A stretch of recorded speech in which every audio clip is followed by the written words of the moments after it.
Dieu a choisi que vous et vous seul veniez sur cette terre à cet instant précis.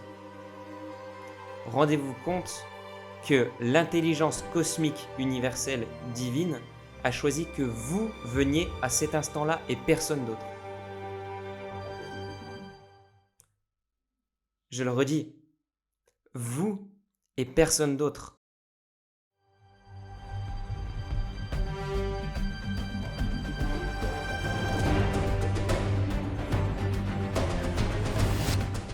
Bonjour à toutes et à tous, bienvenue dans cette nouvelle vidéo. Vous avez vu le titre, aujourd'hui on va entrer dans le vif du sujet. Vous n'êtes pas venu ici sur Terre pour passer une vie végétative, pour passer une vie léthargique. Vous êtes ici non pas pour sauver votre peau, mais pour la perdre. Et ceci est la phrase la plus importante de cette vidéo. J'aimerais réellement appuyer ce message parce que aujourd'hui, pour que le monde change, pour qu'il y ait davantage d'amour, pour qu'il y ait davantage de lumière, il faut aussi quelque chose qui vienne briser ce qui est chloroformé, ce qui est figé, ce qui n'avance pas. Le monde est éternel mouvement. Et ça a été prouvé scientifiquement, ça a été prouvé physiquement. L'univers est en perpétuelle expansion. Mais alors pourquoi est-ce que les humains mènent une vie sans expansion, sans mouvement intérieur ? Dieu, l'intelligence divine, vous l'appelez comme vous voulez, a créé de son souffle des centaines de milliards d'êtres. Ces êtres, ces présences sont des présences christiques, sont les présences divines, et c'est ce que vous êtes. Vous êtes une part de Dieu individualisée. Dieu est l'océan et vous êtes une goutte dans l'océan. Chaque goutte est parfaitement alignée avec la volonté divine. Toutes ces présences-là, ce que vous êtes, ont ensuite créé différents corps.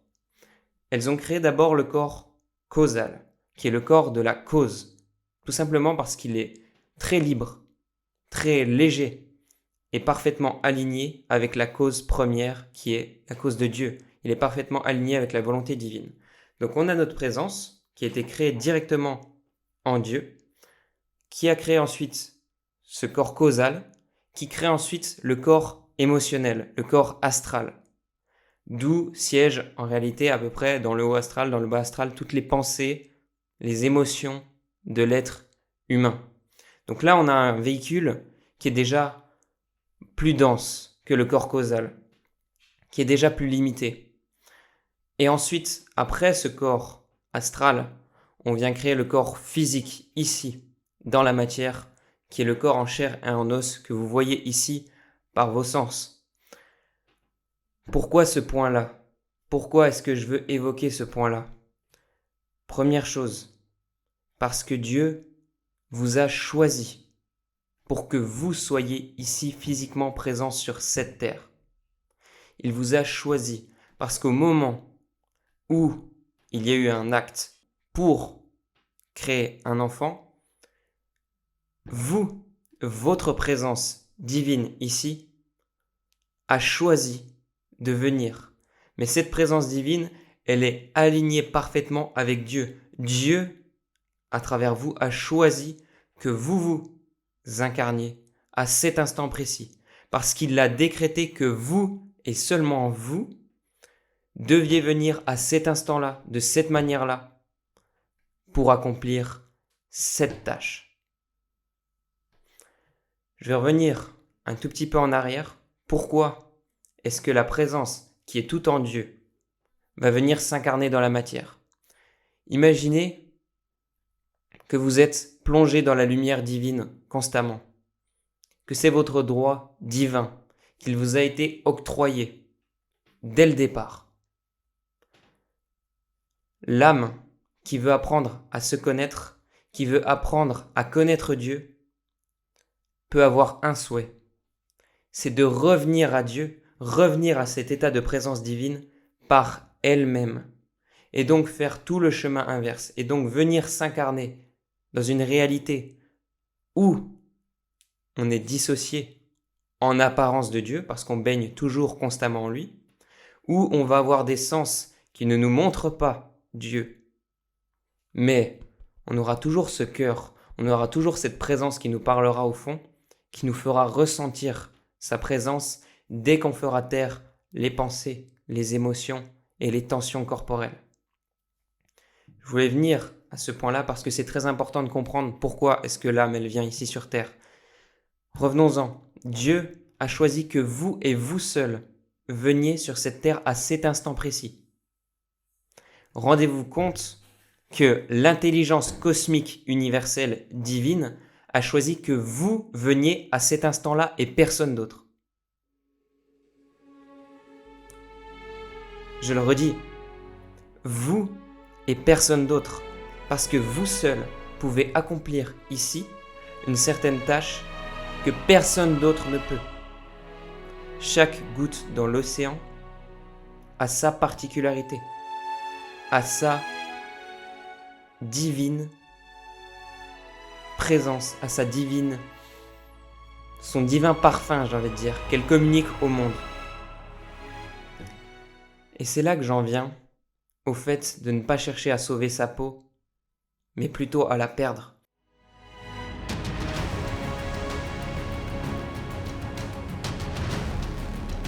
Parce que quand vous venez ici sur Terre, vous venez avec votre peau, vous venez avec votre personne. Moi, je suis venu en tant que Lucas. Je ne suis pas Lucas. Et je ne serai jamais Lucas. Je l'utilise pour communiquer. Je l'utilise pour accomplir quelque chose ici et pour apprendre ici. Mais je ne suis pas Lucas. Et je ne le serai jamais. Et je ne l'ai jamais été. Perdre sa peau, c'est l'une des choses les plus importantes. Dès qu'il y a la peau, il y a division avec les autres, il y a séparation. Maintenant, pourquoi est-ce que je vous dis depuis le départ, vous n'êtes pas venu ici pour perdre votre temps, pour passer à côté de votre vie? Parce que vous êtes venu ici selon la volonté de Dieu. Vous êtes venu pour accomplir une tâche. Vous êtes venu pour prendre tous les risques du monde. Vous êtes la présence illimitée, éternelle. Vous n'êtes pas ce corps. Vous pouvez prendre tous les risques du monde. Vous pouvez apporter au monde quelque chose de singulier et d'unique en fonction de vous, en fonction de ce que vous êtes. Tout le monde a une flamme intérieure qui brûle. Mais combien l'exprime chaque jour? Combien la laisse se diffuser à toutes les personnes qu'ils rencontrent, à toutes les personnes qu'ils vont côtoyer? Combien de personnes vont construire des projets, vont émaner cette flamme dans leurs actions au quotidien? Il y en a très peu. Et pourtant, c'est de la chose dont nous avons le plus besoin. Et là, vous allez me dire, oui, mais Lucas, moi je fais de mon mieux. J'essaye de communiquer tout cela. Et ça, je l'entends totalement. Mais est-ce que vous essayez ou est-ce que vous faites? Il y a une grande différence parce que on peut essayer de faire des choses ou on peut faire. Et faire, c'est aligner le courant divin dans nos actes. C'est se laisser divinement inspirer, transcender. Si demain, vous ressentez l'intuition que vous devez quitter votre maison, est-ce que vous allez envoyer la lettre de préavis directement pour la quitter? Si demain, vous ressentez que vous devez quitter votre travail, que vous devez quitter votre relation, que vous devez quitter certains environnements, si vous ressentez que vous devez lancer certains projets, est-ce que vous allez le faire ou est-ce que vous allez essayer? Là est toute la différence. Non pas de foncer les yeux fermés, mais de foncer à cœur ouvert. Les yeux fermés permettent d'ouvrir le cœur. Celui qui regarde toujours le monde de la même manière, avec les sens, avec les yeux, en écoutant avec les oreilles, ne pourra pas accéder à ce qu'il y a derrière. Et ce qu'il y a derrière, c'est justement votre divine présence. C'est justement cette intuition qui est parfaitement alignée avec Dieu, qui vous souffle ce que vous êtes venu faire ici sur Terre. C'est là que toute votre responsabilité prend son ampleur, parce que vous pouvez faire littéralement des changements extraordinaires dans votre vie et dans celle de toutes celles et ceux qui sont autour de vous. Simplement en ne choisissant pas selon votre vue et vos oreilles, mais selon votre cœur et votre œil unique qui voit au-delà. Et pour ça, il n'y a pas besoin d'être un génie. Il y a juste besoin de rechercher sincèrement à faire cette volonté, à la faire et à l'appliquer. Et oubliez ce corps limité. Vous êtes la conscience illimitée. Ici, vous n'avez rien à perdre. Vous n'avez rien à perdre. Vous pouvez tout tenter. Je ne saurais pas le dire autrement. Si ce n'est peut-être d'une autre façon, c'est de comprendre que ici, c'est un jeu.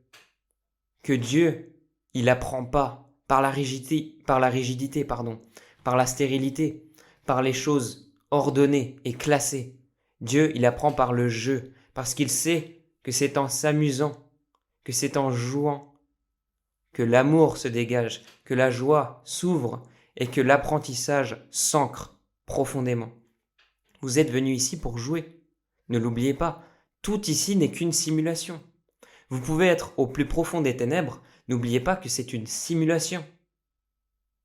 Et que tout finit par passer, que Dieu peut tout éclairer en une seule seconde. Et Dieu peut tout éclairer si vous lui en permettez l'action, en vous rendant disponible.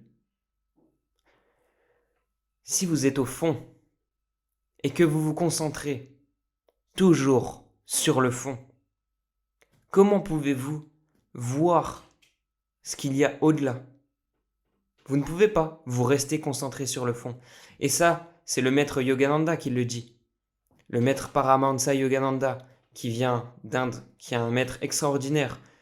Il dit, tout autour de vous n'est que beauté, n'est que amour.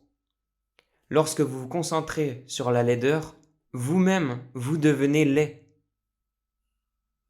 Vraiment.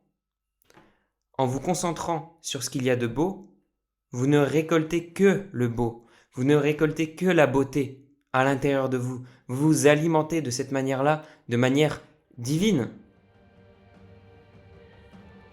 Et c'est pour cela qu'il est possible pour chacun de voir le divin, de voir ce qu'il y a derrière et de le faire.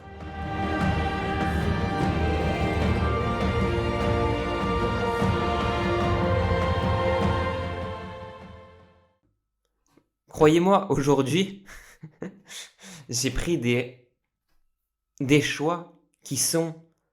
On me prendrait pour un taré, vraiment pour le plus grand des tarés. Mais je n'en ai rien à faire. Je ne passerai pas cette vie à me tourner les pouces. Je ne passerai pas cette vie à prendre des choix sécurisants, à prendre des choix où je reste dans ma petite zone, où je continue à être ce personnage qui veut réussir sa vie.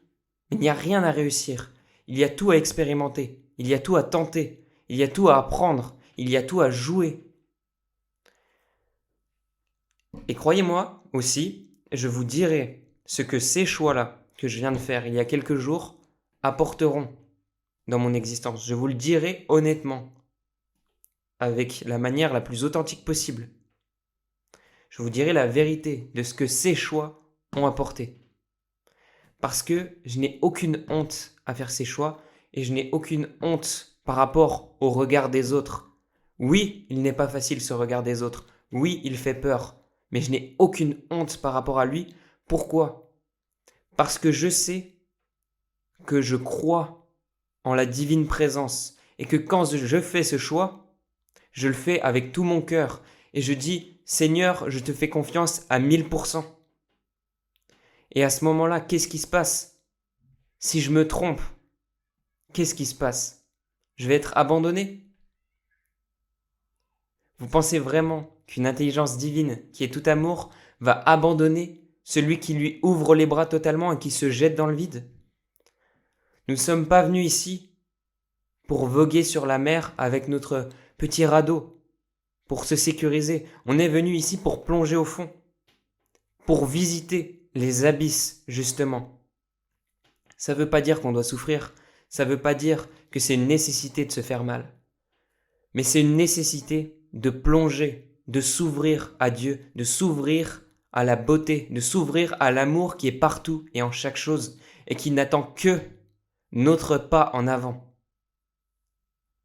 Et peut-être que l'humanité, ce dont elle a le plus besoin en ce moment même, c'est de casser ce béton qui est accumulé dans toutes ces parois astrales, personnelles, égotiques, de venir le briser. Et pour le briser, il faut prendre des choix qui vont à l'encontre de toute cette sphère-là, astrale, égotique, de toutes ces raisons personnelles, rationnelles. Au bout d'un moment, on s'en fiche. On est des êtres éternels illimités. On en a conscience, et bien maintenant, il serait temps de l'appliquer. Il serait temps de le faire, une bonne fois pour toutes. Et d'entrer enfin dans le royaume de Dieu. Voilà la chose qu'on peut faire aujourd'hui. Voilà le pas décisif qu'on peut faire non seulement pour nous, mais pour toute l'humanité. Et l'image du béton qui est là, c'est une image du maître El Moria, qui est le maître du rayon bleu, le maître de la volonté, de la foi, de la force, qui est placé également sous l'archange Michel, l'archange Michael. Vous le connaissez. Donc, c'était ce message pour aujourd'hui. Si vous avez peur de faire un choix, allez-y, c'est très bon signe. Allez-y, parce qu'il y a quelque chose qui va mourir. Mais ce n'est pas votre âme qui est éternelle. La seule chose qui va mourir, c'est la peau illusoire que vous croyez réelle.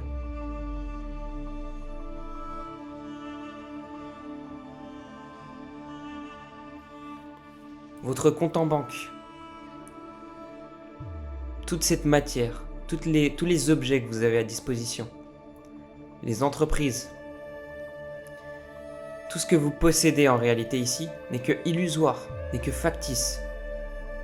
C'est éphémère.